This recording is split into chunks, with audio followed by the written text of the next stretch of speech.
Muy buenos días. Un lunes que se va colando de contrabando, un lunes 9 de marzo del año 2020, no un lunes cualquiera. Ya vamos a hablar del lunes negro de las bolsas y de los problemas que hay a escala mundial. Pero antes vamos a decir que estamos aquí en el Palomar, en Radio La Luna, AM 1140, donde la temperatura es de 25 grados, 8 décimas, con una máxima que se va a elevar muy poquito más, de manera que tenemos un muy buen clima, un muy buen día, y por sobre todas las cosas lo importante es la salud y el buen tiempo para disfrutar de la vida. Lo demás son cuestiones absolutamente secundarias, así que le damos los buenos días a Daniel de Abrantes. ¿Qué tal? Buenos días, queridos oyentes. Y también a Daniel Pérez.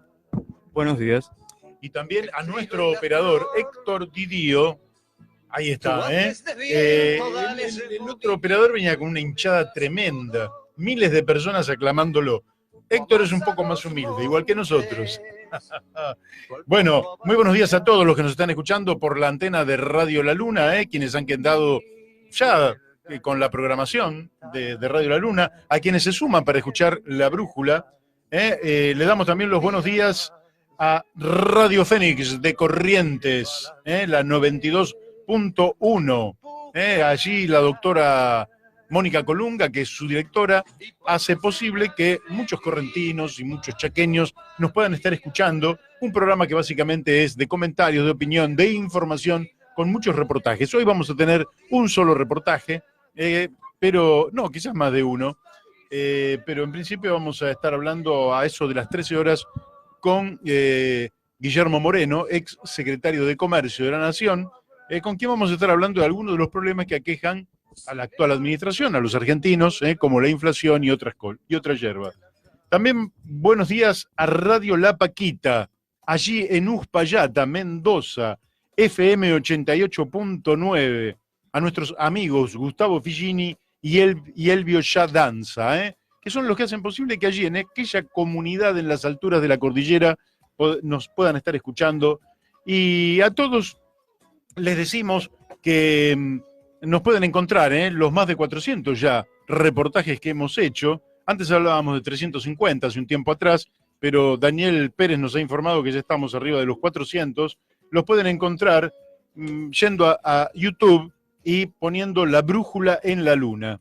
Ahí también se puede anotar para suscribirse al programa y recibir toda la información cuando lógicamente está fuera del horario, que usted puede escuchar en otro horario, los reportajes que estamos haciendo lunes y martes de 12 a 14 horas aquí en vivo y en directo, pero mayoritariamente las cosas que son de interés no solo se escuchan en vivo y en directo, sino que también se las escucha a posteriori cuando se quiere conocer una opinión determinada sobre un tema específico.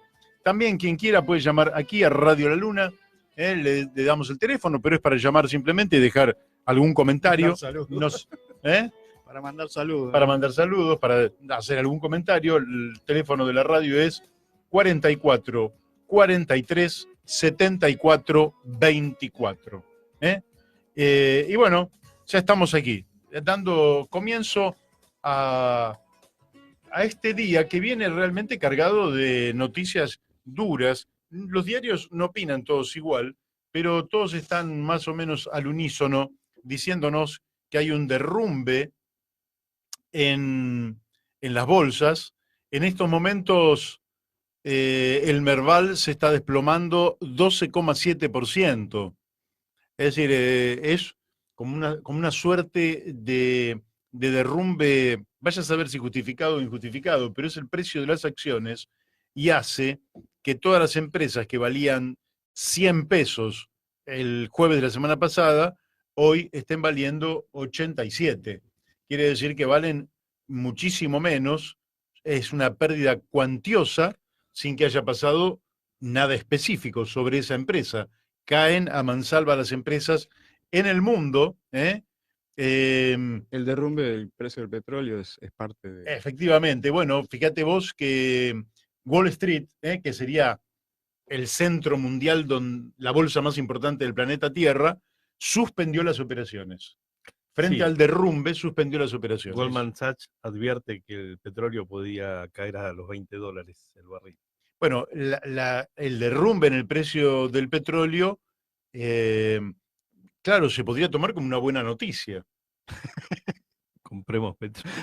No, pero podemos salir a pasear por la Argentina porque supuestamente la nafta tendría que bajar va de a bajar Eso precio. en la Argentina no No, ocurre. no ocurrió nunca ni va a ocurrir. Bueno, fíjate qué cosa. Entonces, cae el precio del petróleo. ¿Cómo debería repercutir si cae el precio del petróleo en los precios en la República Argentina? Y deberían bajar las tarifas de electricidad, de gas. Claro, pero vos tenés una parte muy importante del petróleo. El petróleo no es algo que se almacena y se entrega en cuotas como se quiere. Es una producción que es un continuo. Mm. Entonces, una parte de ese continuo que se consume en la Argentina es producido en el propio país. De manera tal que también ese suministro se realiza porque permanentemente hay nuevas inversiones. Y lo que se está planteando en la actualidad es qué va a pasar con Vaca Muerta, cuyas inversiones parece que se justificaban cuando el precio del barril de petróleo estaba arriba de los $80. Ujú. Pero ¿qué pasa con $40? Nadie va a invertir. Y si no hay inversión, no hay producción. Ujú. Bueno, en realidad También estamos... vuelve a poner sobre el tapete este tema, ¿no? Fuera del shale oil y del petróleo extraído en Vaca Muerta, el petróleo convencional, como siempre hemos dicho acá, tiene un costo de extracción que no supera los $10 en ninguna de sus formas. ¿Y por qué tenemos que pagar los argentinos los precios que pagamos, ¿no?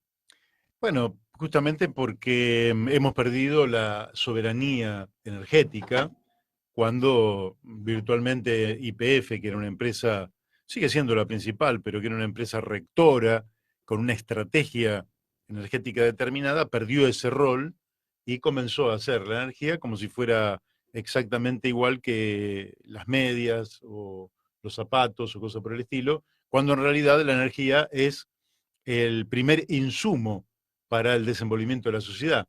Desde la primera hora, cuando nos levantamos y prendemos una luz o abrimos una canilla, la energía está presente. Ni hablar cuando tenemos que salir, tomar un colectivo, el tren, la energía está omnipresente en la vida de las sociedades modernas. Siempre lo estuvo, pero ahora más que nunca. Y por tanto no es un insumo más y por tanto debería tener la Argentina una planificación estratégica sobre ese insumo. Lo cierto es que, bueno, vivimos bajo los avatares del mercado y hoy es un lunes negrísimo, negrísimo para la actividad económica. Entre otras cosas, por eso hemos decidido también hablar con Guillermo Moreno, que es una mirada determinada sobre la economía. Algún día deberíamos detenernos con el tiempo necesario para contar la historia de YPF, que de alguna manera cuenta la historia de la Argentina y explica lo que le pasa a la Argentina. En gran medida, sí, sí. Bueno, vamos a tratar de planificarlo. Tendríamos que hablar con alguien que sepa mucho de la materia. Por ejemplo, Félix Herrero podría ser un gran invitado.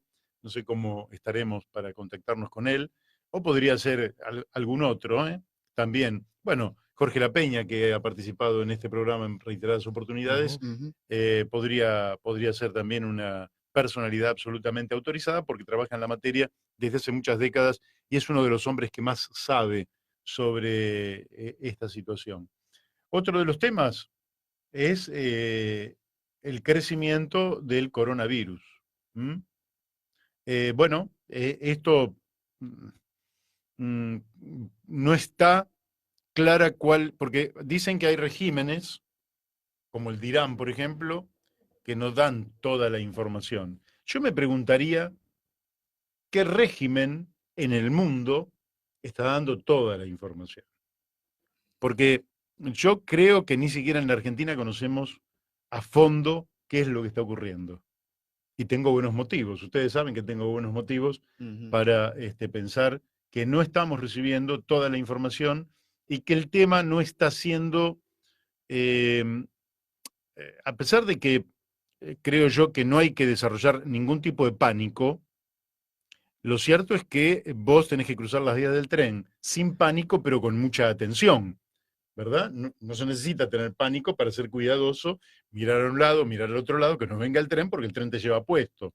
Entonces, sin que se produzca ningún pánico, la Argentina debió haber tomado un conjunto de medidas para mantenernos en estado de alerta y no permitir que la enfermedad se siga desarrollando. En Italia hay 15 millones de personas en cuarentena. La pregunta correspondiente sobre qué es lo que podría pasar en el área metropolitana, si hubiera que tener una situación equivalente, nos está poniendo en una situación realmente de muchísimo riesgo. Quería decir algo, Daniel.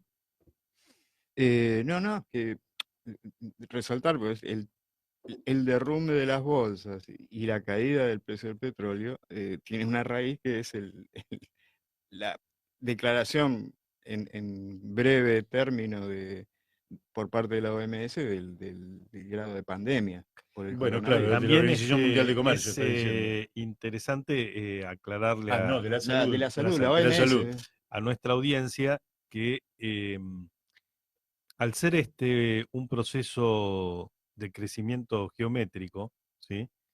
Y al haber una ventana muy importante entre la infección y la aparición de los síntomas, Ujú. la potencialidad de transmisión se multiplica. Este es el gran peligro, ¿no?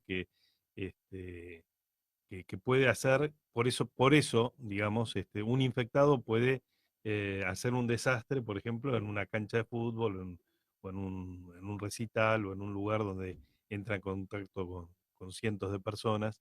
Si bien, como se aclaró ya en distintos medios, eh, el virus no se transmite por el aire, se transmite por contacto, ¿sí? Se deposita en superficies, entonces la transmisión tiene que necesariamente haber un contacto con una superficie. Sí, o Y, estar cerca de la saliva de la otra y persona. bueno, y en definitiva esto nos lleva a que, más allá de las medidas de higiene que se están difundiendo por todos los medios, o sea, lavarse las manos, mantener distancia, cuidarse cuando uno estornuda, usar el codo, más allá de estas medidas muy básicas, el problema se transforma en un problema de salud pública que solo el Estado puede administrar. Así es. Bueno, socialistas han solicitado que en los nuevos billetes esté la primera feminista, que es Alicia Moró de Justo. ¿Eh? Muy bien. Que en los nuevos billetes del país esté Alicia Moró de Justo. Bueno, es un dato significativo porque ayer fue el Día de la Mujer, y he visto algunos videos tan sesgados que parece que hubiera mujeres de un solo color político. Y en la Argentina, felizmente, hubo mujeres en todos los colores políticos y mujeres ejemplares en todos los colores políticos. Así que, bueno, vaya nuestro reconocimiento a todas las mujeres, y por esta lucha que inician las feministas y que yo creo que es una lucha por la igualdad, por barrer con esta brecha que existe entre ser varón o ser mujer, lo cual da ventajas indisimulables al sexo masculino sobre el femenino sin que se justifique en absoluto. Es decir, por igual trabajo o superior trabajo de la mujer gana menos, lo cual es un absurdo absoluto. Y ya que estamos hablando de socialismo, digamos también que se está desarrollando el proyecto Justo, como una opción política para el 2021, y me parece que es interesante en este sentido. En este sentido me parece que es interesante. ¿Cómo relacionamos todo? Fíjense que parece que, pero vamos relacionando todos los datos que parecen dispersos y que no lo son tanto. El proyecto Justo tiene que ver con un perfil de socialismo democrático y participativo. Así se ha definido, por lo menos en principio, en una reunión que hubo este último sábado en la sede del Partido Socialista Auténtico en Sarandí 56 Capital. Es decir, un socialismo democrático y participativo que se observa como muy superior a la propuesta de un capitalismo sostenido en la avaricia y la competencia. El socialismo tiene que ver con la predisposición a la cooperación. Y yo pregunto, ¿qué sería de la humanidad si frente a este tema del coronavirus no hubiera cooperación internacional? ¿A dónde iríamos a parar si observáramos, como en una suerte de guerra, cuáles son los desastres que ocasiona en el supuesto país enemigo una epidemia, ya pandemia, porque se ha extendido de una región prácticamente a todo el planeta? ¿Cuál sería el beneficio de ver que afecta al otro país por sobre el nuestro, con lo cual competitivamente nos otorga una ventaja, aunque fuera a pesar de la destrucción del otro? Nosotros creemos muy por el contrario, que es la cooperación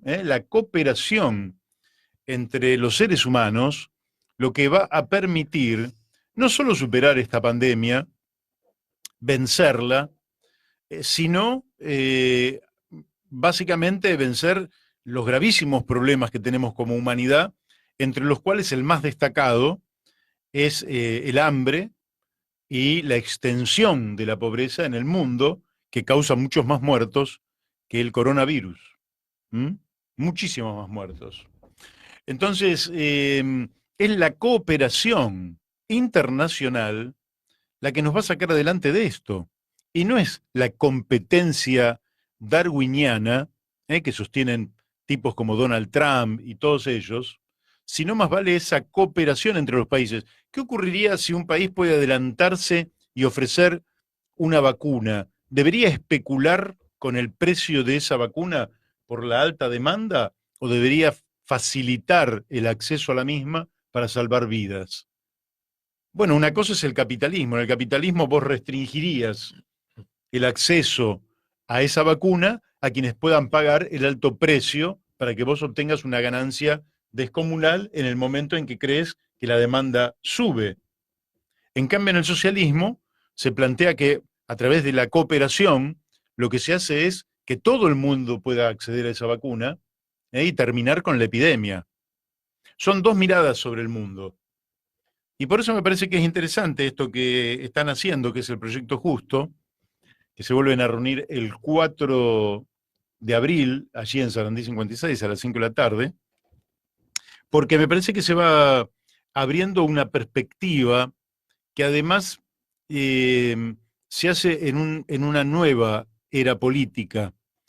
Creo que hubo equívocos acerca de lo que era el socialismo, y muchos de esos equívocos fueron fruto de mucha gente que, creyendo que las etapas históricas se podían adelantar, y que con el autoritarismo se podía avanzar más que con los consensos democráticos, hicieron del socialismo, tuvieron una concepción realmente lamentable.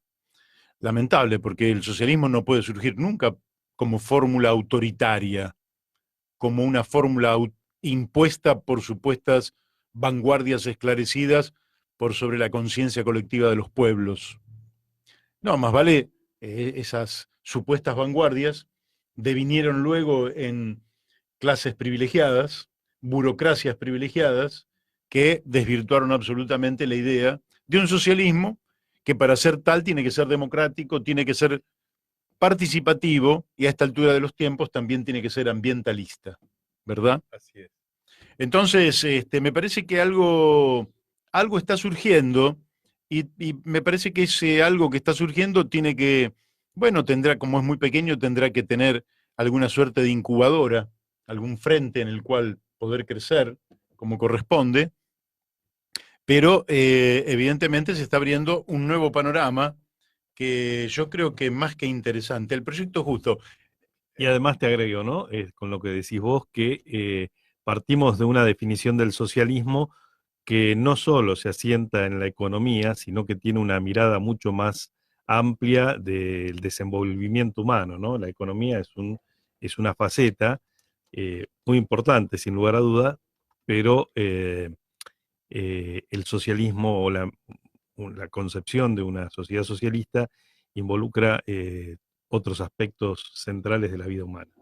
Así es. Bueno, fíjate vos que se está dando un fenómeno que era, y sigue avanzando ese fenómeno, que era totalmente impensado. En Estados Unidos, después del supermartes de la semana pasada, ahora viene un martes también importante, que es mañana, pero en el supermartes de la semana pasada, cuyos datos en nuestro programa no resultaban accesibles porque recién se obtuvieron el miércoles, porque además por los usos horarios de los Estados Unidos, California cierra a una hora muy alta, digamos, pasada la medianoche. Fueron los estados del sudeste mayormente. Bueno, California votó y que sería el sudoeste de los Estados Unidos, y el uso horario de California sobre la elección terminaba pasada la medianoche en la Argentina, de manera que todavía después venía el recuento. Ahí ganó Bernie Sanders, en una elección que es el distrito más importante de los Estados Unidos. El que más delegados. Sí. Es el que más delegados suma al Congreso del Partido Demócrata, y se fue dando una situación en la cual todo indica que en el Partido Demócrata de los Estados Unidos hay dos candidatos. Joe Biden, que es el ala más tradicional, más conservadora, que fue vicepresidente de Barack Obama, que sería la Hillary Clinton de esta elección, que es para parar ¿a quién? Para parar a Bernie Sanders. ¿Y Bernie Sanders qué plantea? Bernie Sanders se plantea un socialismo democrático. Pero esto parece un absurdo. ¿Cómo en Estados Unidos se va a plantear el socialismo? Sí, no solo se plantea, sino que el respaldo mayoritario de Bernie Sanders proviene de los jóvenes. Y este es un fenómeno que es increíble, pero la mayoría de los jóvenes entre 16 y 30 años en Estados Unidos consideran que es preferible el socialismo democrático, lógicamente, al capitalismo. Y esto es lo que lleva muchas veces a esas frases un poco altaneras, prepotentes, de Donald Trump, donde prácticamente dicen que no van a dejar pasar al socialismo. Sin embargo, lógicamente no dependerá de Donald Trump. En primer lugar, Bernie Sanders deberá superar el conglomerado que se reúne detrás de Joe Biden con la finalidad de que un candidato socialista no acceda a la candidatura presidencial por el Partido Demócrata. Pero nada está dicho, es decir, no se sabe si va a ganar uno u otro. Si ganara Bernie Sanders, cosa que, como dije, no está, nosotros tendríamos en Estados Unidos una competencia entre un hombre que básicamente representa las corporaciones concentradas del poder económico contra alguien que viene diciendo que son un movimiento de los trabajadores que quieren realizar una revolución en áreas tan significativas como la salud pública. Es decir, que el socialismo toma vuelo nuevamente y no hay otra palabra que lo haya reemplazado. Podría existir otra palabra que lo hubiera reemplazado. El humanismo podría haber sido, otras palabras. Sin embargo, el socialismo es la palabra con la cual se empiezan a identificar de nuevo millones de jóvenes. Y el socialismo del siglo XXI, con las diversas experiencias, quedará para el análisis histórico, para tratar de no repetir los errores del siglo XX y pensar un socialismo para el siglo XXI, que no es estrictamente el socialismo del siglo XXI que se ha planteado en términos concretos, sino un nuevo socialismo que, asentado en las mejores tradiciones democráticas, pueda proyectar un futuro mejor para la humanidad. Creo que ese socialismo es el que nos lleva a que la cooperación, la colaboración la solidaridad sean los elementos que puedan sacar a la humanidad de esta crisis del coronavirus. Valores identificados con el socialismo, sin los cuales, evidentemente, entraríamos realmente en una guerra de naturaleza distinta a las del pasado, pero en una guerra absolutamente destructiva para la especie humana. Por eso me parece que vamos a seguir hablando en este programa, porque los componentes de este programa somos socialistas, independientemente del diálogo abierto que tenemos con todas las corrientes políticas, con todas las mujeres y los hombres de distintas corrientes políticas, pero nosotros somos socialistas y nos parece que además es hora de volver a poner en valor este término y esta alternativa política. Y yo te agrego dos cositas más a lo que planteaste. La primera es que la lucha ambientalista es otro punto de convergencia universal, ¿sí? Porque es un problema que nos golpea a todos los habitantes del mundo, que también es un camino, ¿sí?, hacia la construcción de una sociedad más inteligente y más justa, nos obliga a transitar ese camino si queremos preservar nuestro ambiente y la vida humana en este planeta. Y por otro lado, también te diría que la lucha por la transformación del patriarcado y ir a una sociedad igualitaria entre hombres y mujeres también es una lucha que se emparenta y que confluye junto con las luchas sociales que inició el socialismo en el siglo XX y con la lucha ambientalista en una conciencia universal que nos lleva a pensar que tenemos que construir un mundo distinto a este mundo capitalista que ya muestra signos de agotamiento por los cuatro costados. Así es, así es. Bueno, creo que siempre hay, lo peor que le puede pasar a una sociedad es quedarse sin futuro. Y yo creo que está muy bien agotar todas las posibilidades para preservar, digamos que otras fuerzas políticas, ¿no? Hagan todos los caminos y recorran todo el abanico de posibilidades para preservar este capitalismo periférico, dependiente que tenemos en la Argentina. Que lo recorran y que hagan todos los intentos para ver si lo logran. Pero también hay que abrir una posibilidad de cambios un poco más estructurales, un poco más a fondo, donde efectivamente el valor de los seres humanos sea infinito y de la misma manera que el valor de la naturaleza que no puede estar al servicio de la tasa de ganancia del capital. Ya, ahí tocaste un tema central con este tema. Bueno, estábamos hablando de la igualdad de derechos de hombres y mujeres con el tema del 8 de marzo.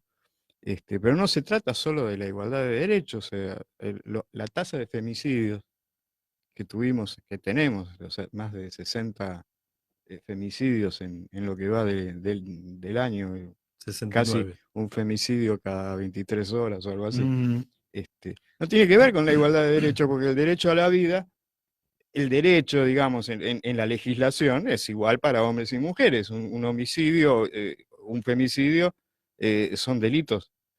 Ahora, el tema es cultural, no legal, ni formal.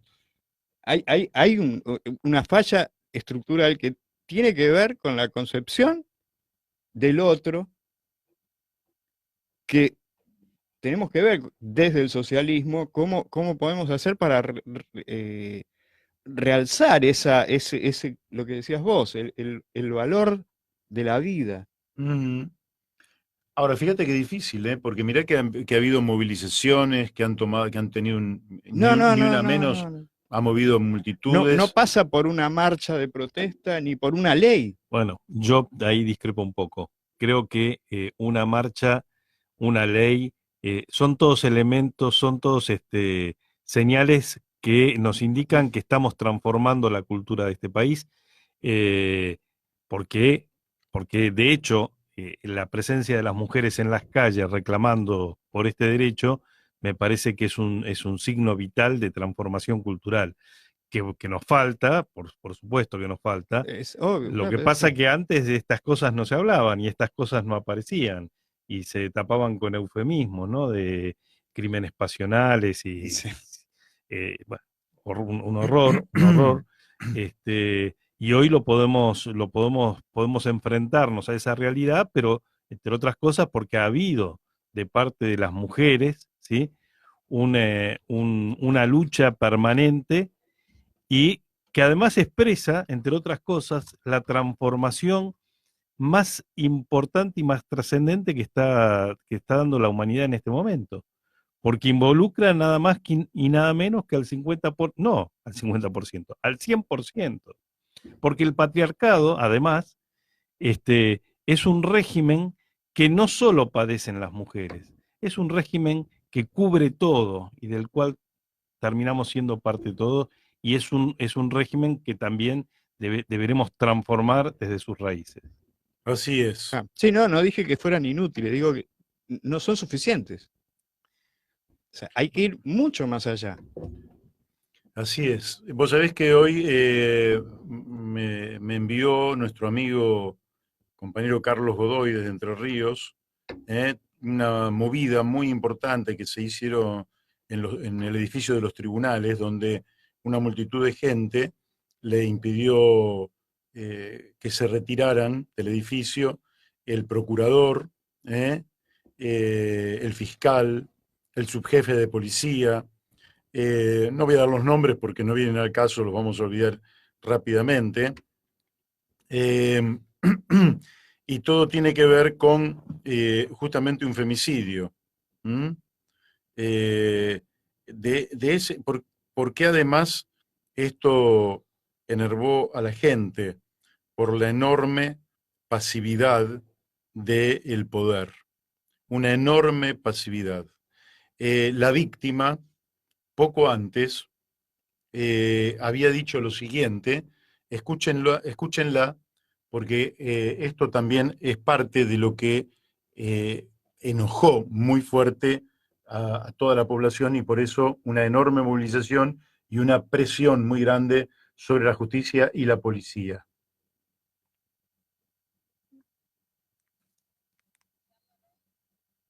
Bueno, si tenemos un poquito de suerte, lo vamos a escuchar, ¿eh? Lo vamos a escuchar ya. Lo cierto es que, bueno, no tenemos suerte. Que la policía no haga nada, ni la policía, ni el juzgado, ni nadie. Ayer fui al juzgado a ver qué es lo que había pasado con las últimas denuncias que yo había hecho, que nunca me llegaron los papeles de las órdenes de restricción ni nada, y que me dieron un papel del año 2018 que no me sirve ni para mierda. Encima, como andaba con la cabeza recontra embolada, me di cuenta recién hoy cuando llegué, hoy, mirá, ayer cuando llegué a casa. Ya no sé qué hacer. No ve la hora de que ese hijo de puta caiga preso y que pague todo lo que está haciendo. Pero bueno, como tiene gente en la policía, como el juez Tolo y es amigo de él y de toda su familia, nunca va a pasar nada. Esta es la víctima. Qué horror, ¿eh? Bueno, Es terrible. pasó algo. Es terrible. Es terrible porque es La la muerte anunciada, indolencia, además. una muerte anunciada. Es terrible. Como la justicia es indolente, la policía cómplice y aceptan la violencia casi como si fuera un derecho del tipo a golpear y hasta asesinar. Bueno, esto es parte de una carga cultural histórica Ah, de violencia, de machismo, de supremacía, todos elementos que hay que desterrar definitivamente. claro, pero decís, la justicia, la policía, bueno, pero esos son entes abstractos, o sea, el problema son las personas que encarnan Ah, sí, claro. Bueno, la, no doy los nombres eh, porque aquí nadie los conoce en Buenos Aires y no tendría ningún sentido, pero por eso no creo que venga, no viene al caso dar nombres de personas que las vamos a olvidar rápidamente. Sí, me parece que es un modus operandi y una irresponsabilidad absoluta de quienes deberían prevenir estos casos, para lo cual no digo que sea una tarea sencilla, pero sí es una tarea que el Estado debería realizar con gran ahínco. ¿Por qué? Porque en lugar de disminuir las muertes desde que se inició esta lucha, por ni una menos, las muertes se han incrementado. Así que bueno, ayer fue el Día de la Mujer, hemos hablado de las mujeres, hemos hablado de Alicia Moro de Justo, no nos vamos a olvidar de Eva Perón, ni de Juana Zurduy y de tantas otras mujeres. ¿eh? Hemos hablado del socialismo que se viene, del proyecto justo, hemos hablado del coronavirus y la necesidad de la cooperación internacional y de la cooperación científica para poder superar este asunto. Vamos a hacer un pequeño corte con un tema y después volvemos con otras cosas y a las 13 horas nos vamos a estar comunicando con Guillermo Moreno. Permíteme, antes de que Antes de... cortemos, sí, que nada, mande un saludo a través del océano a mi hija, que me acabo de enterar que va a ser mamá de una hermosa nena dentro de unos meses. Así que bienvenida una mujer más a esta tierra, bienvenida. Muy bien, bárbaro. Para comunicarte con este programa, 4443-7424, 4443-7424. Bueno, seguimos aquí en La Brújula. Bueno, hay un llamado de un oyente y le vamos a permitir, digamos, porque no es la costumbre de este programa, pero dado que tiene una fuerte voluntad, vamos a permitirle que tenga su participación. Muy buenos días. ¿Con quién estamos hablando? Nicolás, ¿cómo te va, Masiteli? ¿Qué tal? Bien. Recién hablaste de las mujeres. Hablaste de Juana Zurduy, de Moro de Justo, de Eva Perón. Hay una mujer que se llamó Camila O'Gorman, sí, que fue pionera en el derecho de la mujer de elegir su sentimiento. Y la fusilaron contra un paredón junto al cura Gutiérrez, que el cura Gutiérrez, contradiciendo la tradición religiosa, estaban en lo opuesto, digamos, de lo que el reglamento religioso le exigía. Siguió con su sentimiento y lo hicieron pomada hace 200 años. Y nunca valoraron verdaderamente ni a Camila Gorman ni al padre Gutiérrez, o el cura Gutiérrez, como quieran llamar. Sí, hubo una película, ¿no? Camila. No, aparte, sí. La Camila es el libro y se refiere a esa historia, pero fue vergonzoso lo que hicieron en la época de Rosas. Sí. Porque el tener un sentimiento de una persona y haber un cura de por medio perjudicaba a la iglesia, a la política y al militarismo. Y por eso lo pusieron contra una pared y lo fusilaron a los dos. Así es. Y eso fue un símbolo de la mujer y del cura o del ser humano y del amor, que no se valora como verdaderamente se tendría que valorar. Bueno, díganos su nombre. Nicolás. Matadero. Bueno, le agradezco muchísimo su aporte y lo compartimos totalmente. Bueno, gracias. Un abrazo. Bueno, es cierto, Camila O'Gorman, que está muy bien que el oyente nos lo haya recordado. Se podría recordar a otras también, pero aquel fusilamiento que fue en agosto de 1848, porque se habían enamorado 2 jóvenes, uno cura y ella, se enamoraron. ¡Qué bárbaro! Sí, también podemos mencionar el papel heroico de muchas mujeres en la época de la Revolución, y el papel heroico de las mujeres también en la defensa de la ciudad de Buenos Aires ante las invasiones inglesas, ¿no? Así es. O sea que nuestra historia tiene muchos ejemplos de mujeres que han tomado la delantera Claro, en la defensa del país, ya ¿no? son ejemplos, pero si hablamos de historia remota, digamos, o ¿Se llama? medianamente remota, recordemos que Bueno, hasta hace no tanto tiempo atrás en la historia a las mujeres se las lapidaba, ¿no? O sea, ujú. eh, hemos avanzado, obviamente, pero el patriarcado tiene una historia extensa Claro, de abuso, milenaria. Tenemos un oyente. Hola. Sí, hola, buenas tardes, Mario. Sí, ¿qué tal? Sí, soy Claudio de Casero. Claudio, un Sí, gusto. cómo no, igualmente, siempre los escucho. No, quería dejar una opinión con referencia a lo que recién nombró el oyente anterior, Sí. que hoy sucedería lo mismo, sería visto de la misma manera, con la diferencia de que no serían fusilados, Ujú, entre el amor entre un cura y una mujer, ¿no?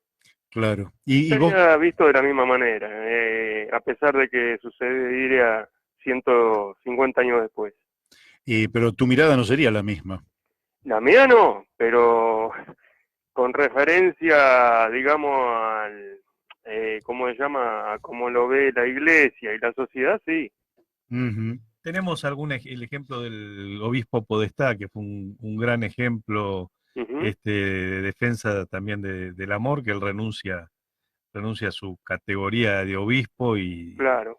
para defender el amor de su mujer, ¿no? Y te Ah, aprovechamos y te preguntamos, ¿te sí. parece correcto que se siga con esta idea del celibato? Ahí voy. Si la doctrina proclama el amor, ¿por qué justamente el celibato? Si es el amor lo que proclama la iglesia o la doctrina de Cristo. Ujú, así es. Ujú. Bueno, te agradecemos, Claudio, tu Bueno, participación. muchas gracias, ¿Mm? Mario, y sigo escuchando. Gracias. Bárbaro, muy amable. Hasta luego. Bueno, Sí. nos enriquecen Ah, los oyentes, ¿eh? volviendo al tema de Camila y Manuel Arias, que fue el que protagonizó, Claro, coprotagonizó con no recuerdo el nombre de la actriz en este momento. sí, la actriz re famosa, Sí, Susu Pecoraro. sí, bueno. Ah, pero yo la vi, me enamoré. Bueno, está en problema con Hacienda en España por evasión Bueno, impositiva, así, parece que va a ir preso. bueno. Bueno, acá tengo muchos oyentes que mandan cosas por el WhatsApp, pero no me da la capacidad para hablar y al mismo tiempo leer o escuchar los mensajes de los oyentes, ¿eh? Bueno, nosotros seguimos creyendo que las sociedades son perfectibles, ¿eh? Y que esa perfectibilidad en la convivencia humana surge de que los individuos en sí mismos, que somos los convivientes con los demás, mejoremos y hagamos un esfuerzo por mejorar. Y el sistema, que es la sociedad, a través de todos los mecanismos que tienen, desde el sistema educativo,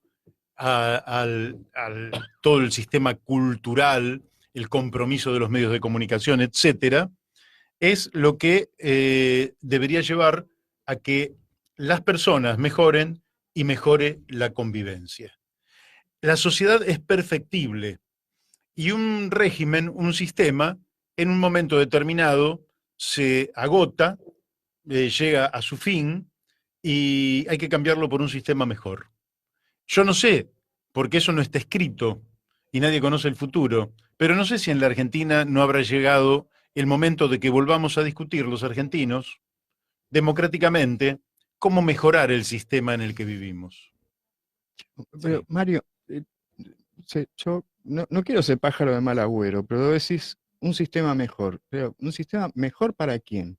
O sea, Para la para mayoría, Imanol Arias, hablando, un sistema mejor es un sistema donde no hay que pagar impuestos, donde se puede, donde no te obliga el Estado a ser solidario a través de tus impuestos. Ese es un sistema mejor para él. Entonces, eh, mejor para la mayoría. sí, mejor para la mayoría, de eso se trata. Es decir, las democracias se asientan en las mayorías. Por eso siempre hay que ser respetuoso de las mayorías, e incluso en aquellos casos en que las mayorías caen en excesos, que esto también ocurre, hay que pensar por qué caen en excesos. Las mayorías no caen en excesos porque sí. No es porque viene una orden del más allá y caen en excesos. Por eso yo creo que, vos me decís que, bueno, yo creo una sociedad más justa. ¿Qué es más justa? Una sociedad más equilibrada. ¿Qué es una sociedad más equilibrada? Donde los bienes materiales y espirituales, culturales, se distribuyan con una cierta equidad, de manera que no les sobre hasta el infinito a algunos y les falte hasta la necesidad más primitiva a otros. Lo que nosotros hemos visto con el desarrollo del neoliberalismo o neocolonialismo, o como se le quiera llamar, en los últimos 30 años, es una concentración, yo diría, inmoral de la riqueza en detrimento de millones y millones de seres humanos que han visto deteriorar su calidad de vida a niveles absurdos, porque la sociedad está en condiciones de brindarle los servicios básicos a todos y por tanto negárselos es realmente un hecho inmoral. Entonces, yo a eso me refiero. Yo creo que se puede construir una sociedad más justa, con otro, no quiere decir igualitaria en un sentido absoluto, pero sí quiere decir que a todos les brindamos igualmente un piso de dignidad, de manera que nadie viva por debajo de ese piso de dignidad. Sí, y te agregaría construir una sociedad no solo más justa, sino más inteligente, en términos que la sociedad que estamos construyendo termina siendo una sociedad que castiga, por supuesto, esencialmente a los más desposeídos, pero que se hace invivible para todos los que transitamos por esta sociedad. Se deteriora el ambiente nos enferma y nos condiciona a todos, se deterioran las relaciones y crece la inseguridad. O sea, que hasta los sectores que supuestamente están beneficiados por la concentración de la riqueza, ¿sí?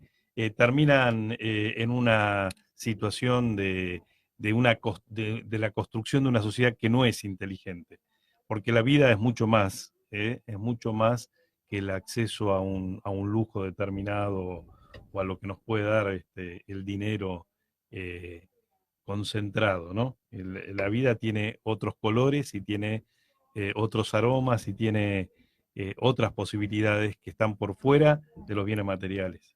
Así es. Bueno, aquí me manda Carlos Russo una noticia muy, muy importante que está también relacionada con todo esto, que es la acción en el final de la Fiesta Nacional de la Vendimia en Mendoza, Bien. realizada por los artistas este sábado a la noche. Bueno, a la mañana 10.000 personas en las calles, más de 8 cuadras en el carrusel, le volvieron a decir no a la mega minería contaminante. Por Mendoza libre de fracking. El agua es para los barrios. No a las fumigaciones con agrotóxicos. Y basta de criminalización de la protesta.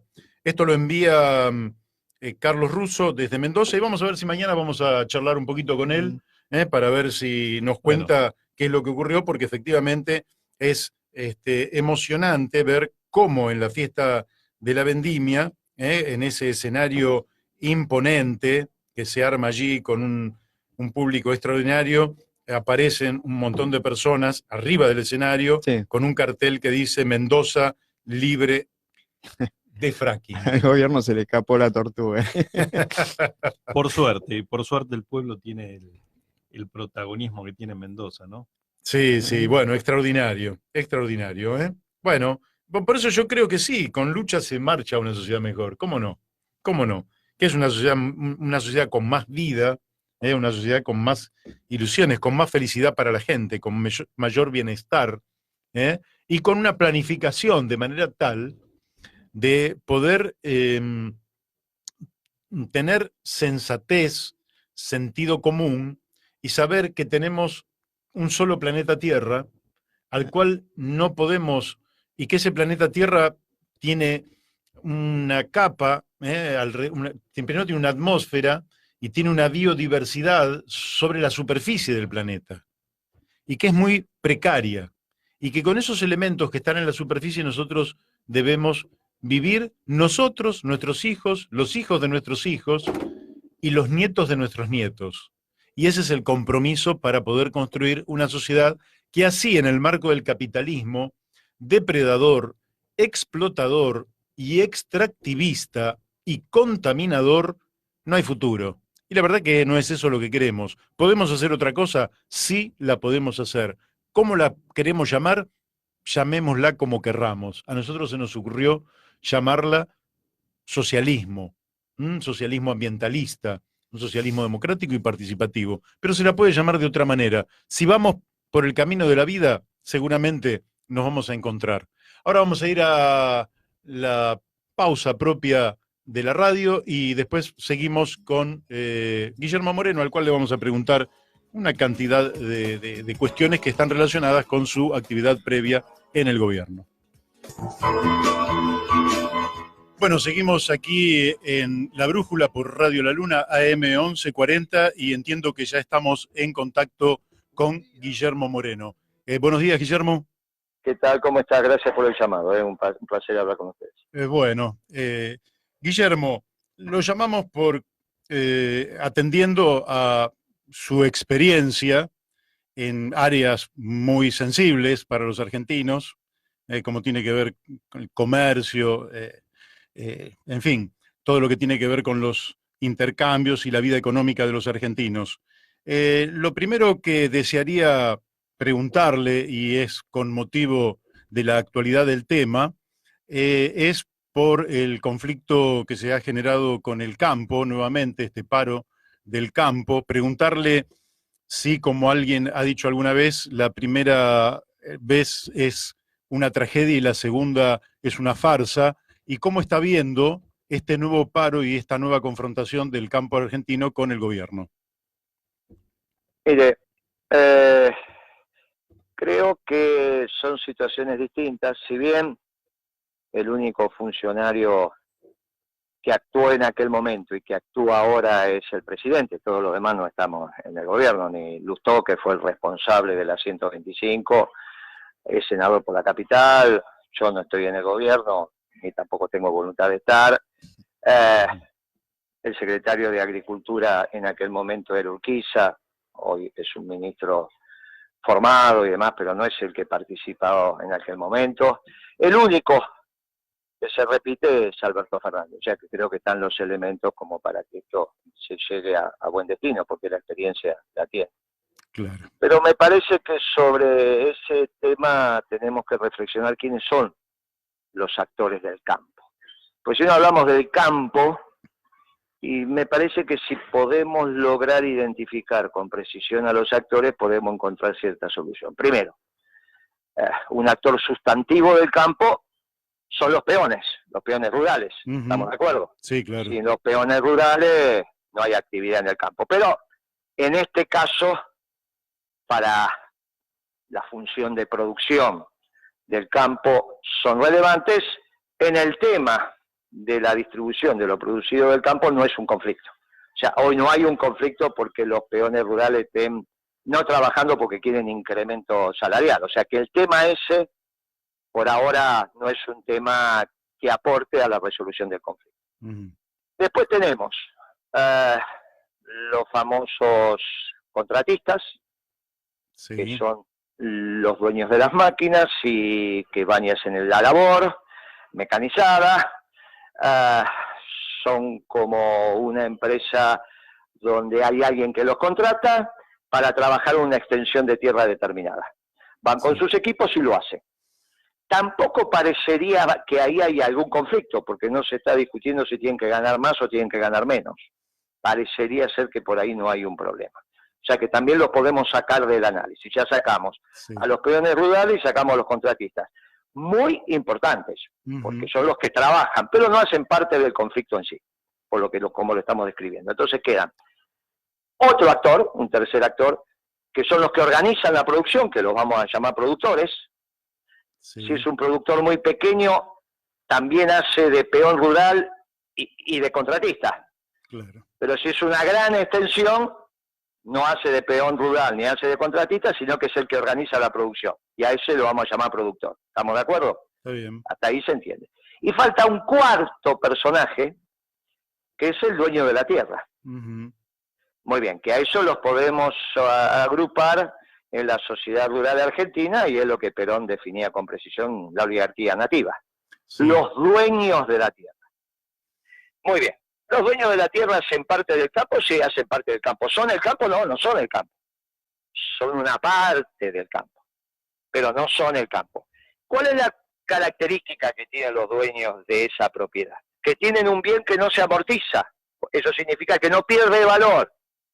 Van pasando los años, y el bien tierra no pierde valor.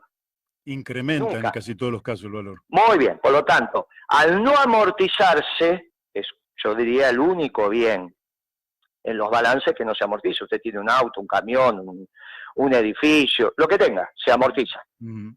La tierra no. Sin embargo, los dueños de la tierra se llevan, uno no sabe muy bien por qué, se llevan del precio que recibe el productor, se llevan un tercio. O sea, el productor recibe plata por la venta de su producto. Paga los costos totales. Eso significa, dentro de los costos totales antes de alquiler, que le paga a los peones, le paga a los contratistas, compró los insumos, pagó la tasa de interés porque si se endeudó o no, etcétera, todo lo que tiene que ver con la administración del negocio. Paga la logística, en fin, para eso es el que organiza la producción. Pero a su vez tiene que pagar otro tercio al alquiler por el alquiler de la tierra. Y después se lleva un tercio a él. Conclusión. Tenemos 1000 familias en la Pampa Húmeda que de hace más de 100 y pico de años que viven sin trabajar. Porque tienen un título de propiedad, no vamos a entrar en la discusión si bien ha habido o mal ha habido, el título de propiedad lo tienen y los peronistas no nos metemos con el título de propiedad. Pero sí permítannos, al menos humildemente, que nos podamos meter a opinar si alguien que no trabaja se tiene que llevar un tercio de lo producido. Porque eso no pasa en ningún lugar del mundo. No pasa en Estados Unidos, no pasa en Europa. Para solucionar esto en Estados Unidos, que yo no lo deseo para mi país, hubo una tremenda confrontación interna. Sí. Para solucionar esto en Europa, también se solucionó. Participó el rey. Hizo una discusión enorme en Inglaterra sobre el precio de los alimentos, y principios del siglo XX lo resolvió Europa continental. Entonces no hay nadie en Europa o en Estados Unidos o en Inglaterra que viva del alquiler de su tierra como un bacán. Bien, hasta que Argentina no resuelva esto, no hay solución. Por eso lo peor que le pudo haber pasado a la Argentina es que un representante de ese sector social se transformara en presidente, que fue Macri. Así es. Por Ahora, esa parte. vos cuando decís resolver, ¿estás planteando una reforma agraria? De ninguna manera. Yo dije con la propiedad no me meto, lo dije con precisión. Los peronistas no nos metemos con el derecho de propiedad, pero permítannos que nos metamos en opinar si lo que te llevas por eso es justo o injusto. Sí. Porque si llegamos a la conclusión que es injusto, no te metes con el derecho de propiedad, porque ese es un tema de los marxistas. Los marxistas son los que se meten con el derecho de propiedad. Los peronistas no nos meten. Igual ahí te quiero decir que hay muchos experimentos y hay muchos formatos de reforma agraria. Bueno, perfecto. Yo no lo estoy diciendo. Si hay, con todo gusto, después me lo mandás. Sí, y hay no. formatos de reforma agraria que no se meten con el derecho de propiedad. Decís vos. Bueno, en general siempre de una o de otra manera, porque el entonces fruto... no es un diseño peronista. Claro, no.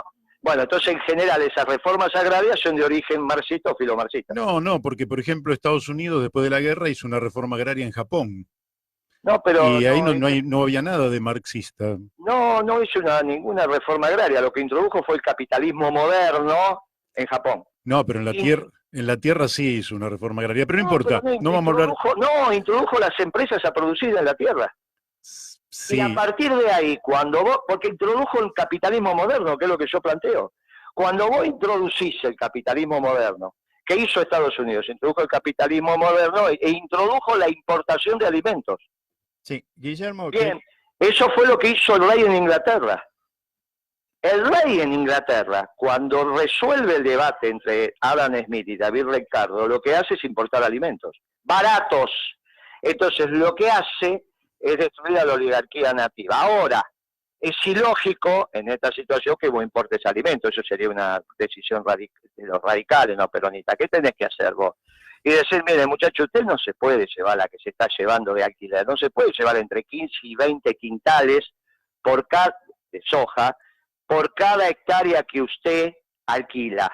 La soja da 4.500, 3.000, 6.000 kilos, de acuerdo a más productiva, menos productiva. Usted se está llevando un tercio de eso, es una locura. Llévese el 2%.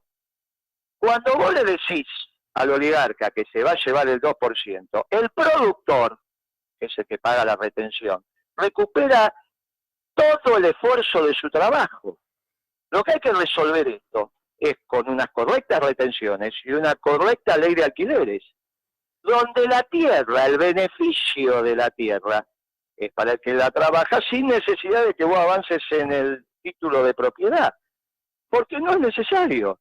Vos sí lo que podés hacer, porque corresponde al marco legal, es regular el alquiler de la tierra. De la misma manera que Berlín hoy está regulando el precio de los alquileres urbanos, hoy lo está haciendo Berlín, vos podés regular el alquiler de la tierra de tal manera que el precio de los alimentos, de lo que se produce ahí, cuando vos lo bajás por la aplicación de las retenciones, no perjudiques al productor, sino al oligarca propietario de la tierra.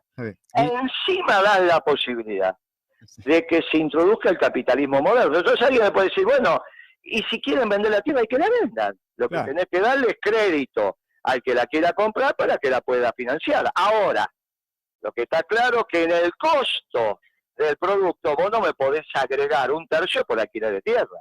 Porque entonces es disparatado. Nunca vamos a tener solución. Nunca vamos a tener solución si sigue funcionando, entre comillas, ese campo con un alquiler de la tierra que se lleva un tercio de lo producido. Exacto. Guillermo, acá mi amigo y compañero de mesa, Daniel Pérez, te quiere hacer una pregunta. Sí, cómo no. ¿Qué tal, Guillermo? Buen día. Buenas tardes. Hiciste una diferenciación, ¿no? Hablaste del campo, pero también hiciste mención a la pampa húmeda. Yo sé que vos tenés una diferenciación en ese sentido de separar lo que es el campo, la pampa húmeda con el interior del noroeste, por ejemplo, o del noreste. Claro, ¿en qué se basa esa diferenciación? Y la productividad de la tierra. Nosotros tenemos las tierras más ricas del mundo. En toda la Argentina no, en la pampa húmeda. No es que las tenemos en toda la Argentina. Un campo en Formosa, un campo en Corrientes, un campo en la Patagonia, un campo en Mendoza. Por eso hay oligarcas únicamente a la pampa húmeda. No es que en Mendoza hay gente que vive sin trabajar. Vos te quedás quieto en Mendoza y la naturaleza a los 3 días... te seca. Bueno, y lo mismo te pasa en la Patagonia. Cuando uno dice, no, mire, en realidad es oligarca aquel que tiene muchas... No, momentito. No solo las extensiones, sino la productividad. Yo te doy 5.000 hectáreas en Santa Cruz y vos no tenés nada, ¿está bien? Tenés 5.000 hectáreas, pero claro, tenés $10.000, que yo, $15.000, porque no es que tenés, ¿entendés lo que te quiero decir? Sí, yo te doy a vos 10.000 hectáreas en Venado Tuerto y hace 120 años que vivís sin trabajar. Sí, claramente. Y tirabas manteca al techo. Entonces estamos hablando, pero claro, la pampa húmeda es donde se hace la comida. Se llame soja, se llame verdura, se llame tomate, se llame leche, se llame cerdo, se llame ganado vacuno. Ahí es donde se hace. Entonces vos fijate que tenés un problema muy serio. Porque si vos no ponés retenciones, la soja tiene una rentabilidad tal que me anula todo el resto de las actividades. O tengo que tener la leche con un precio en el mercado interno que me compense que no haga soja y haga leche, con lo cual, y es obvio entonces que voy a tener más del 30% de la población sin tomar leche, porque no puede acceder a ese precio. Te cambio un poquitito de eje, Guillermo.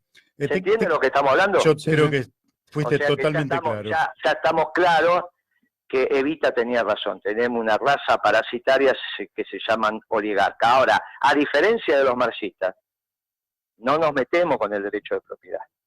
Ese es un tema de otro chico. Eso está perfecto, pero no. Nosotros, ahora sí déjenme, sin meterme en el derecho de propiedad, que pueda, dentro de la administración de la cosa pública, teniendo al bien común, decirle, mire muchachos, ustedes no se pueden llevar esto de esta manera porque tienen un bien que no se amortiza.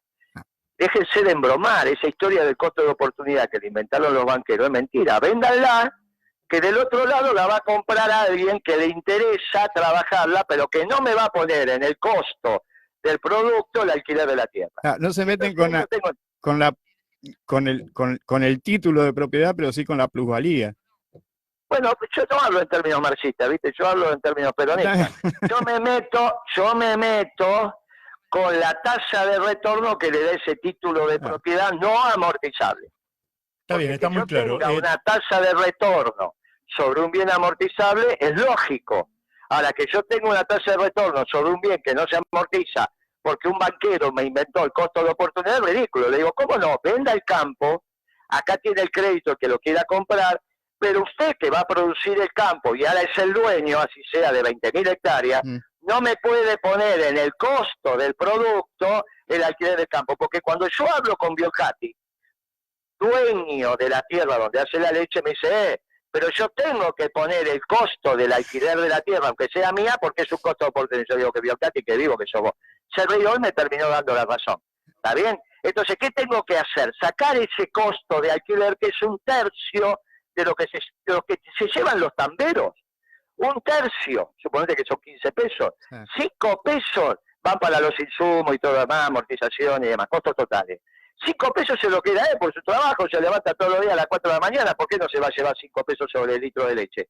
Ahora, 5 pesos se lleva el dueño del campo, salvo que sea Biocati, que te lleva 10. 5 por tu trabajo y 5 por ser dueño del campo. Bueno, lo que yo estoy diciendo es, no, mire muchacho, un bien que no se amortiza, esos 5, no, como máximo el 2% del precio de ese campo te podés llevar.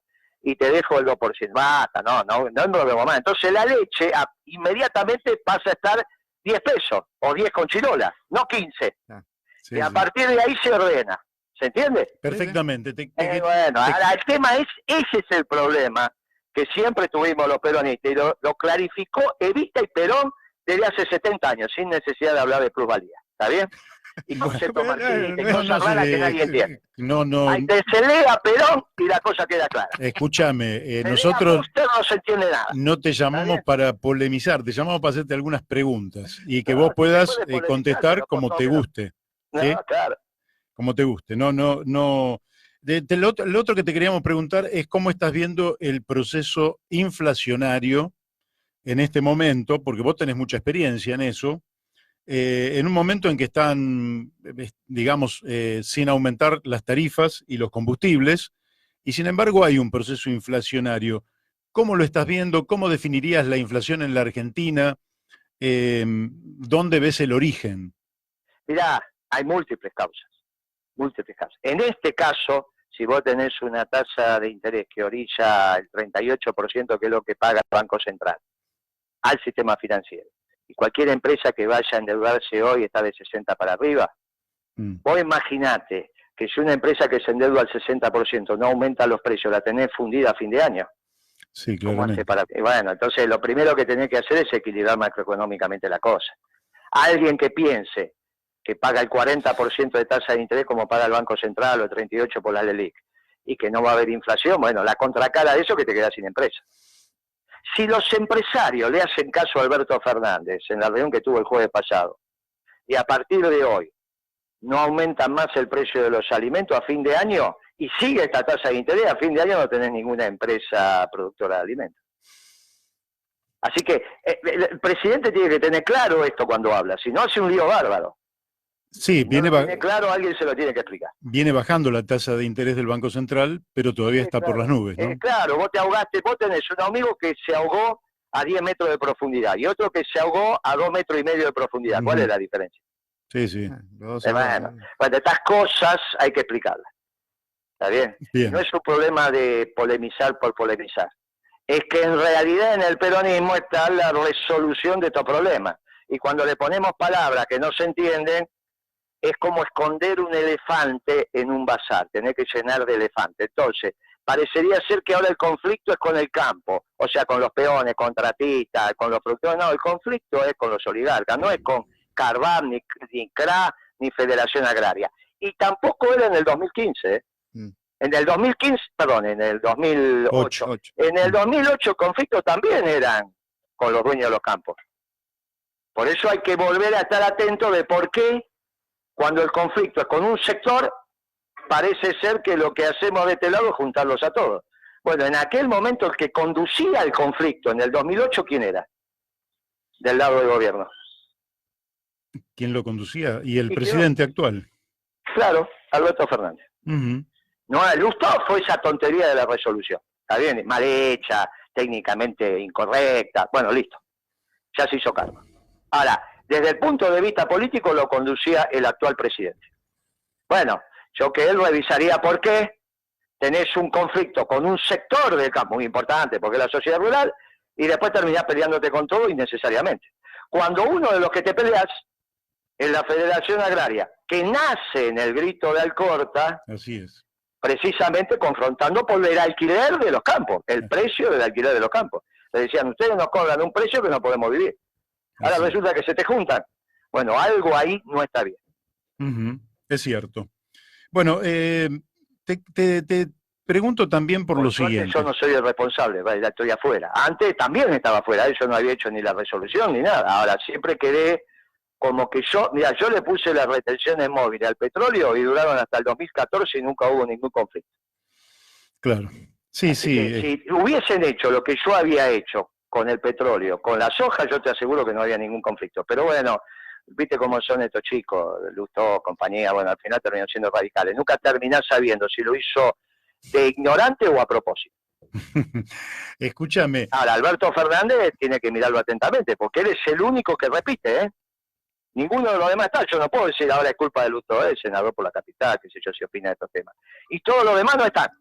Y Cristina tampoco, porque el Poder Ejecutivo es unipersonal. Por lo tanto, el único que se repite es Alberto Fernández. Y él condujo el conflicto en el 2008 y ahora, bueno, ahora le toca también conducirlo. Bueno, y él lo condujo y doy testimonio de esto porque le delegaron la conducción del conflicto, no hay ninguna duda. Claro. Él era la cabeza, en ese momento le habían delegado la conducción desde el Poder Ejecutivo a él en este tema. Bueno, después te voy a preguntar un poquito Por más eso sobre, se tuvo que ir después, ¿no? sobre Alberto. Cuando fracasó se tuvo que ir. Así es, pero después te voy a preguntar un poquito más sobre la perspectiva de este gobierno de Alberto, pero te quería preguntar también si vos ves como un acierto o un error que no haya prácticamente política económica hasta supuestamente resolver el tema de la deuda pública. ¿Cómo lo estás viendo? Y es una tontería. Y yo lo veo a Heller defendiendo esa posición y no lo entiendo, porque yo fui cliente del Banco Credit Cop y cada vez que tenías que ir a pedir un descubierto, te pedían una carpeta. Y la carpeta no solo era la garantía, sino tu plan de negocio. Entonces los tipos te estudiaban a vos y después te decían, ¿sos sujeto de crédito o no sos sujeto de crédito? ¿Estamos de acuerdo? La Totalmente. Bueno, ahora vos querés ser sujeto de crédito sin presentar carpeta. No entiendo.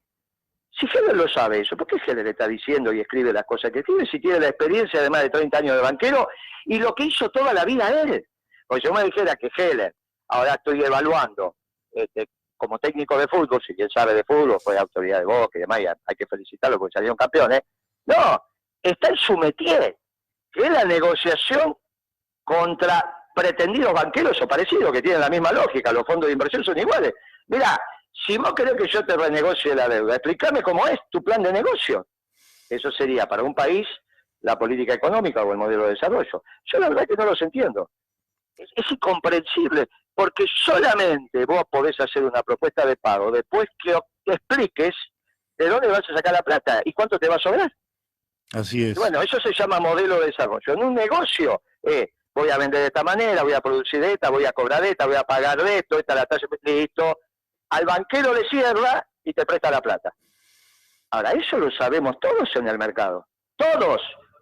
Y si Alberto Fernández no lo sabe, porque su gestión privada fue, en privado, fue fundamentalmente profesor universitario, ¿alguien se lo tiene que explicar? ¿Pero vos atribuís a una ausencia de conocimiento del presidente o a algo distinto por el cual todavía no tenemos un programa económico en la Argentina? No lo sé, si hay algo distinto, viola el sentido común. Viola el sentido común. Así que a alguien se lo echó, lo que no puedo decir que está en el expertise de Alberto saber eso. Pero si no lo sabe, alguien se lo tiene que explicar. Lo que no tiene es una sin razón que vos quieras ser sujeto de crédito sin presentar el plan de negocio.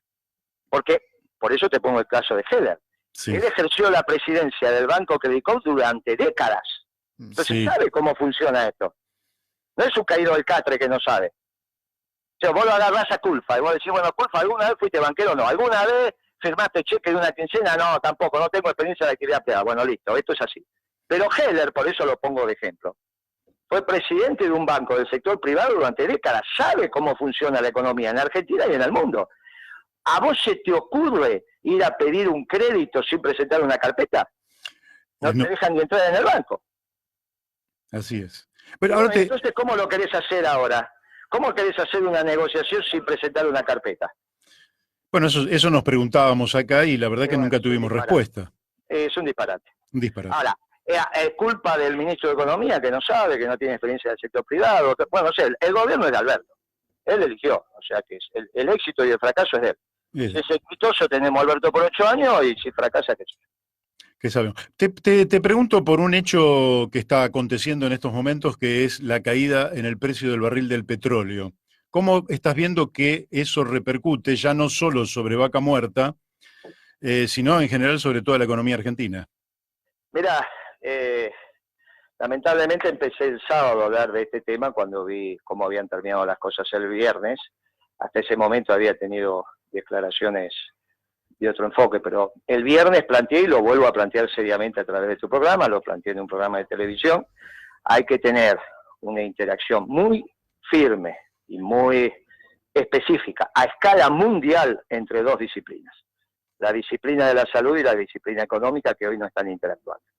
Es necesario crear una comisión importante, de alto nivel, los especialistas de ambas disciplinas, para ponerle coto a esta situación. Vos no podés tener la producción y circulación de bienes y servicios en el mundo cuando la mayoría de la población es urbana, detenida. Porque las consecuencias de eso son gravísimas. Por ahora es solamente pérdida de valor, que es lo que estás viendo la semana pasada y hoy. Pero si no se para, el problema es que te vas a quedar sin bienes. No es que los bienes están porque están, alguien los produce en la Argentina y a escala global también. Pero no solo que hay que producirlos, sino que tienen que circular. Bueno, hoy está paralizada en vastas zonas del globo la producción y circulación de bienes. Imagínate Italia, su centro neurálgico es el norte, y ahora resulta que hay 16 millones de personas que no pueden entrar ni salir de determinadas zonas.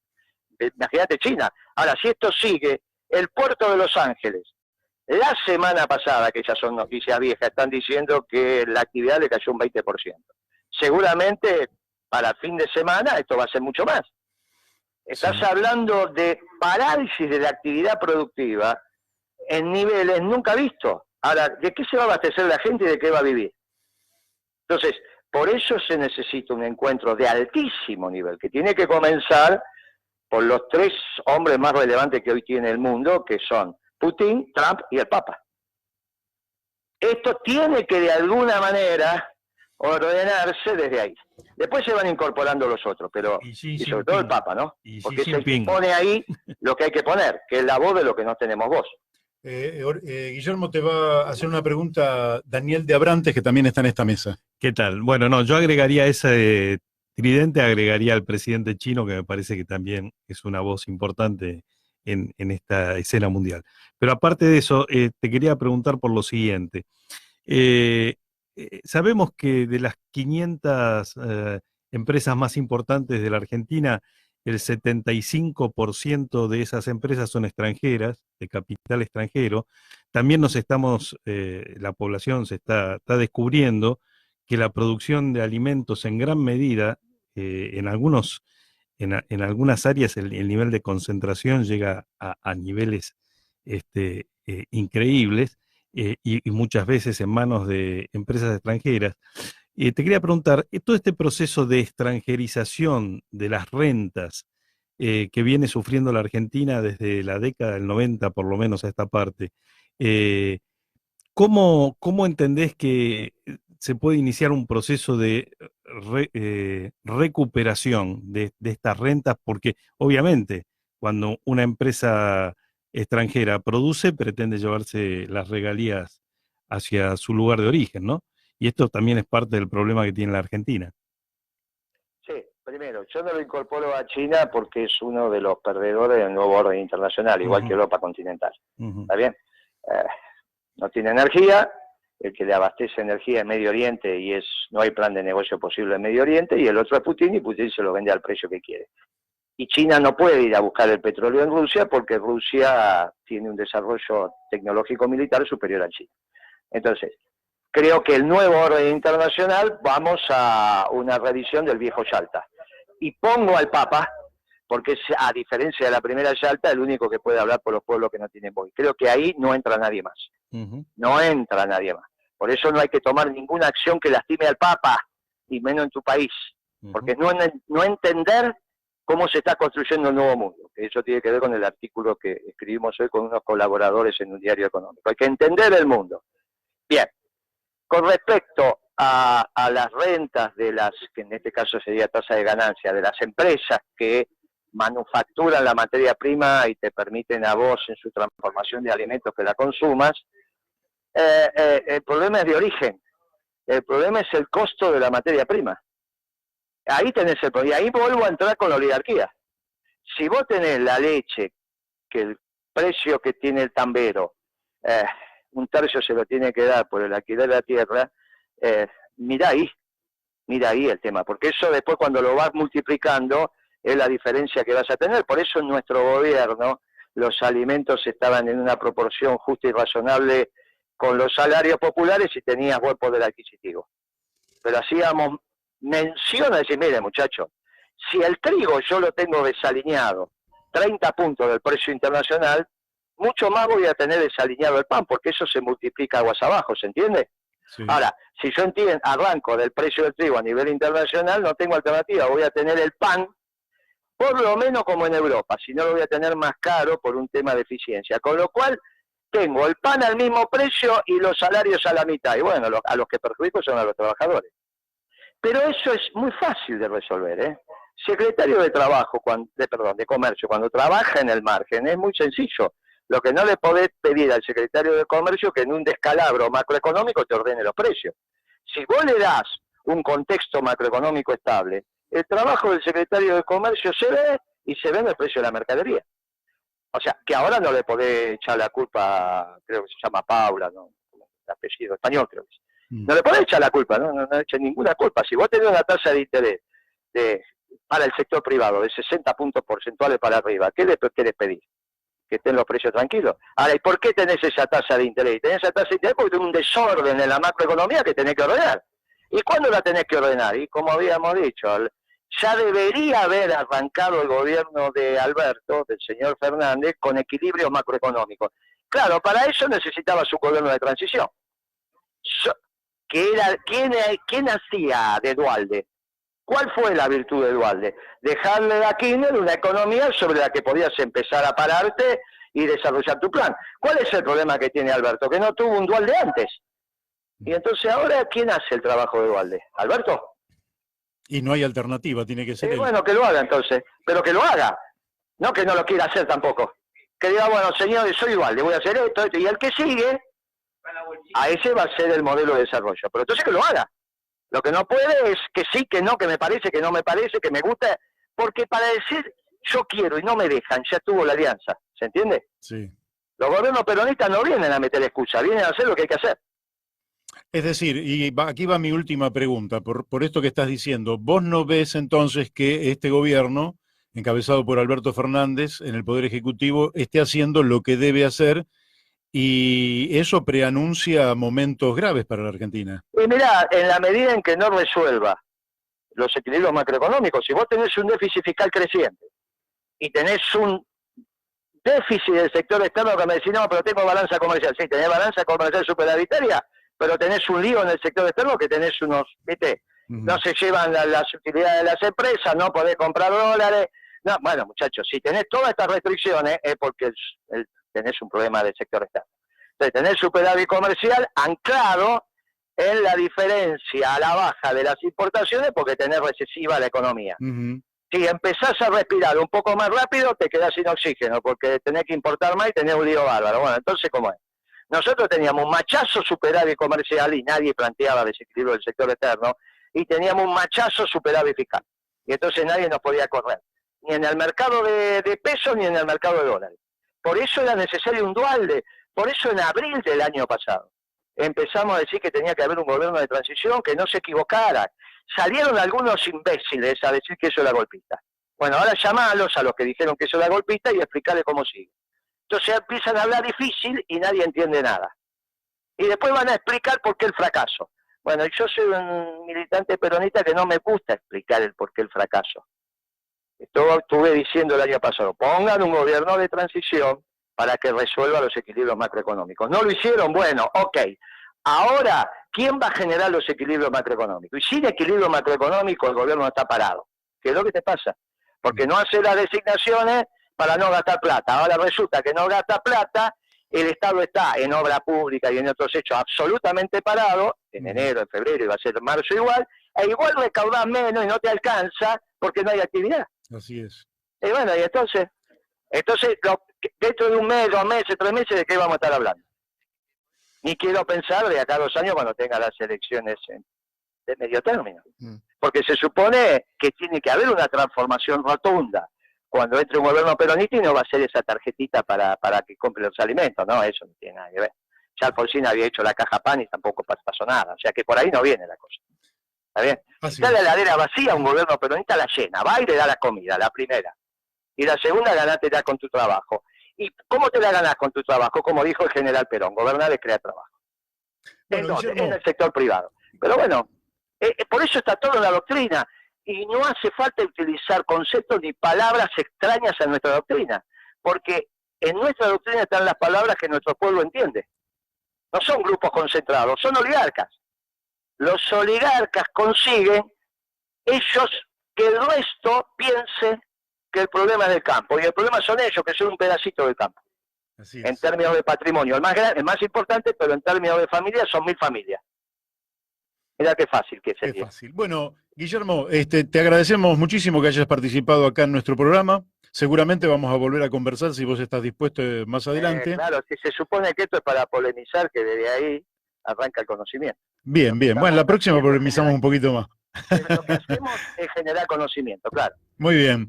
Pero cuando yo digo tasa de retorno, es tasa de retorno, si no diría plusvalía. Por eso digo que utilizo las palabras que a mí me gusta utilizar en función de la doctrina del Movimiento Nacional Justicialista, que dice, no nos metemos con el derecho de propiedad, pero sí nos podemos meter con la rentabilidad que eso da. Y muchachos, ustedes los oligarcas se están llevando 1/3 de lo producido y así no tiene solución la Argentina. Sin trabajar, y eso es espantoso. Así es. Bueno, te agradecemos y te mandamos un abrazo. Chao, viejo, gracias. Chao. Bueno, han escuchado a Guillermo Moreno y ahora estamos en contacto con el doctor Guido Galmarini. Guido, buenos días, ¿cómo estás? ¿Cómo estás, Mario? Buen día. ¿Cómo andan todos por ahí? Bien, aquí andamos, en un programa más de La Brújula. Acá Daniel Pérez te iba a hacer una pregunta antes de tus comentarios. ¿Qué tal, Guido? Buenas tardes. ¿Cómo andas, Daniel? ¿Todo bien? Todo bien. Mira, quería preguntarte porque se estaba anunciando que el gobierno iba a adelantar el calendario de vacunación antigripal. Esto en parte le corresponde a PAMI, ¿no? ¿Sabés si tenés alguna noticia de eso? ¿Cuándo comienza? ¿Para cuándo lo adelantaron? ¿Si ya están las vacunas disponibles? La realidad es que el gobierno lo estaba manejando, pero todavía no salió nada en el boletín oficial. Por lo tanto, es como que se anda diciendo que podría pasar. Pero por ahora no hay nada confirmado. Ni bien sepamos, seguramente va a salir en todos lados, más que nada porque quieren prever un poquito lo del calendario oficial de las vacunas, para que no se mezcle mucho con lo de la gripe, teniendo en cuenta los síntomas que van a venir, ¿no? Sí, sí, sí. Ujú. Sí, por ese Entonces, motivo, sí. sí, pero por ahora no salió nada por ningún decreto ni en el boletín oficial, por lo tanto, PAMI todavía sigue funcionando como lo viene haciendo normalmente. No hay nada para adelantar, digamos, respecto a eso. Bien. Guido, Sí. la situación de las jubilaciones de privilegio, todo el tema este de los jueces, del servicio diplomático, ¿en qué situación está en este momento? En este momento es una situación de las más controvertidas, porque al haber pasado por la Cámara de Diputados, que salió aprobado por comisiones, y después salió aprobado en la Cámara, creo que empieza ahora la discusión esta de fondo que o que viene dándose ya en senadores con el respecto a ver qué hacer con este tema, ¿no? Es algo que tomó bandera este gobierno bueno, ahora que tenemos, pero es algo que dentro de la, digamos, de la élite se discute mucho, ¿no? Porque hay muchos que no quieren resignar a lo que ellos ya lo consideraban como un derecho adquirido también, aunque sea son jubilaciones de privilegio, ¿no? Pero bueno, la realidad está en la discusión, está en comisiones, se invitaron a diferentes asociaciones de magistrados a que vayan a la Cámara a dar su posición y demás. Y bueno, hay como una interna también dentro del peronismo, del bloque oficialista, con respecto a este tema, porque muchos no están a favor, pero al ser una bajada de línea hay muchos que lo van a acompañar, pero todavía no se define a ver realmente la cuestión de fondo, qué se va a realizar o no, o qué artículos se van a votar o no, porque algunos capaz quedan apartados, ¿no? De lo que había pasado por diputados. Y escúchame, pero esto desde el punto de vista económico no va a tener repercusión en lo inmediato ninguna. En lo inmediato, si llega a salir la ley, hay algunos beneficios. Sí, hay que ver después qué se hace con la plata. El problema es que hay muchos magistrados que están pidiendo, antes de que salga esta ley, jubilarse. Creo que la semana pasada hubo 7 funcionarios públicos que se quisieron jubilar antes de que salga esta ley, ¿no? Entonces tiene como un sentido también, porque están intentando también aumentar, que este es una de las cuestiones más controvertidas, que es la edad jubilatoria, que es subirla a 65 años. Venían manejando 60 años, y con esta reforma quieren modificar esto. Y esto es lo que más afecta, digamos, en el sentido de a los magistrados. Pero bueno, en el nivel económico, bueno, después de la ley puede llegar a generar algunos beneficios. Pero los derechos ya adquiridos no es que se le va a sacar las jubilaciones a los que ya están jubilados, se les va a quitar algo, ¿no? Sino que es a partir de los nuevos jubilados de privilegio, ¿no? Hay también una discusión, una controversia pero por ejemplo, el jubilado que nosotros veníamos hablando, el aumento que se le sacó, fue a algunos jubilados el beneficio que iban a cobrar, que cobraban el año pasado, con esa fórmula, y por qué no se le puede sacar a los jubilados ya de la jubilación de privilegio, vamos a decirle como se le dice comúnmente, lo que ya vienen cobrando. Ahí está la cuestión controversial también. Bueno, pero ahí vos tenés una situación muy paradójica, que son jueces y parte, porque en realidad, ahora después te voy a preguntar por la presentación de Eugenio Semino, pero Eugenio Semino y 7.000 jubilados preparan una demanda colectiva. Una acción colectiva. Una acción colectiva de ellos que en realidad representan a la totalidad de una o de otra manera. ¿Quién resuelve? Jueces que son terceros, ¿verdad? Que no son ni el gobierno, ni el Poder Ejecutivo, ni los jubilados, los jueces. Pero en este caso los que tendrían que resolver la controversia son los mismos jueces. Claro, exactamente. Lo de Semino, ya ahora hay un nuevo recurso que acaban de presentar para que vaya directamente a la Corte. Porque por una cuestión de necesidad y constitucionalidad, antes del próximo aumento, se pide que esta acción llegue a la Corte. Entonces, bueno, lo va a definir la Corte. Eso ya ha avanzado, digamos, esta cantidad de jubilados que hicieron esta acción colectiva, ¿no? Lo que pasa es, claro, es que si nosotros nos ponemos a ver lo que puede llegar a pasar con respecto a esto, es que van a terminar definiendo, ante algún caso en particular sobre una inconstitucionalidad o sobre la retroactividad, lo va a terminar definiendo los mismos beneficiados en un futuro, y siendo parte, como nosotros sabemos, también de un grupo chico, porque la realidad es que esta jubilación de privilegios es para determinadas personas que es un grupo muy chico que tiene esos beneficios, ¿no? Entonces Sí. va a terminar siendo parte o siendo beneficiado por los mismos, por la misma, no le quiero decir elite para no poner a todos en la misma bolsa, pero digamos, a todos los mismos privilegiados van a terminar definiendo sobre ellos mismos. No tiene mucho sentido, ¿no? No tiene mucho sentido porque son jueces y parte para esta cuestión. Exactamente. ¿Cómo estás viendo vos esta pelea por restituir a la totalidad los aumentos que por ley le hubieran correspondido? Si ves que existe alguna probabilidad de que para el aumento de junio los jubilados tengan un triunfo, por lo menos los que ganan más de 16.000 pesos, o ves que esto realmente se va a consolidar, digamos, con una nueva matriz proveniente de una ley de emergencia, que supuestamente la emergencia siempre es transitoria, pero que quedan para siempre, y por tanto habrán disminuido las jubilaciones de quienes ganan más de 16.000 pesos en distinta proporción, pero ya no lo recuperarán más. ¿Qué escenario ves más probable? Y yo veo un escenario complejo, porque no tengo tantas esperanzas en este momento que pueda llegar a pasar esto de que se revierta la situación.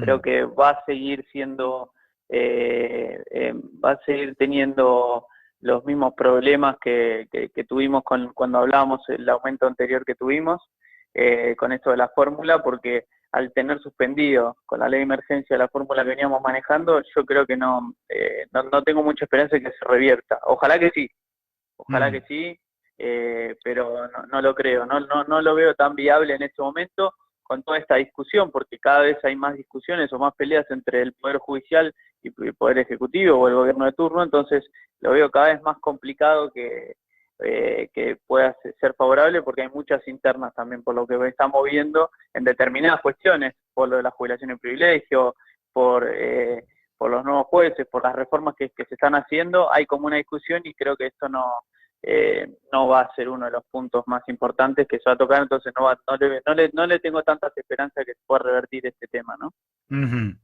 Bueno. Pero bueno, es mi parecer y ojalá que no no sea así y que cambie un poquito y que todos los jubilados sean, como ya dijimos, es un derecho que les corresponde a todos y no es un gasto del Estado, ¿no?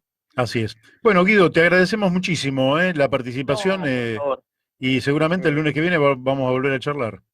Y toda la semana cambia, ¿viste? Hay algo nuevo, tenemos algo siempre, sí, el lunes que viene volvemos a tocar estos temas y seguramente se van a ir moviendo. Así que bueno, el lunes que viene hablamos, les mando un saludo a todos los que están ahí, a todos los que están escuchando y te agradezco por el tiempo. Un fuerte abrazo, Guido, muchas gracias. Chao. Un abrazo grande. Chau.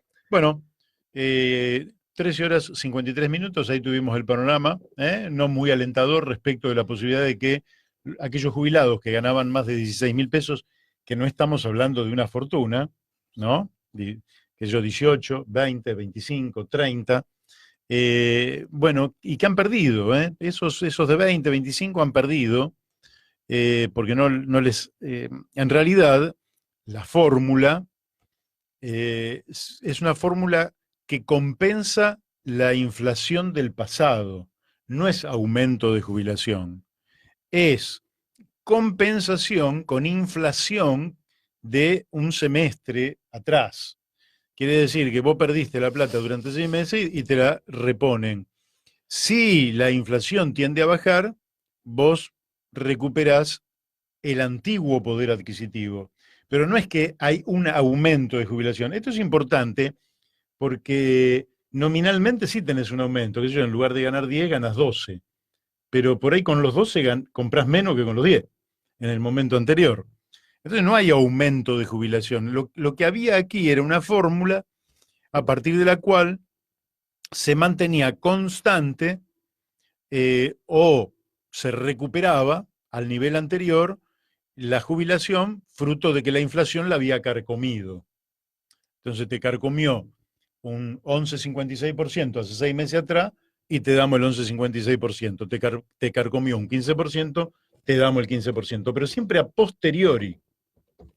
El haberla dejado a un lado, me parece a mí, que no tiene otro nombre que no sea ajuste. Y si fuera distinto, alguien nos lo tendría que decir y lo tendría que fundamentar. Ahora son las 13:55, le vamos a dar la palabra a De Abrantes y ya nos vamos a estar despidiendo. No, quería agregar al comentario que estás haciendo, pero que además es extensivo a la economía de las familias argentinas, de las clases bajas, las clases medias, y es que además del proceso inflacionario que les va carcomiendo el salario y los ingresos a los jubilados y las familias en general, se está produciendo otro fenómeno que me parece que no está medido en toda su magnitud. Ayer lo mencionó Arroyo, el ministro Arroyo, pero creo que esto habría que ponerlo en blanco sobre negro y habría que hacer un estudio para ver el impacto real que está teniendo.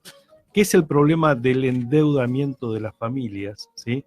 Que con las tasas que tienen, por ejemplo, las tarjetas o los créditos informales, para llamarlos de alguna manera, ¿sí? Que pueden estar por encima del 100%, le producen un deterioro aún mayor que se suma al de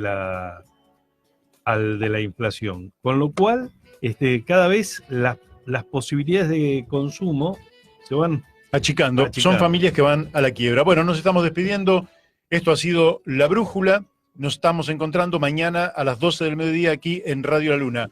Chau, hasta mañana. Hasta mañana. Hasta mañana.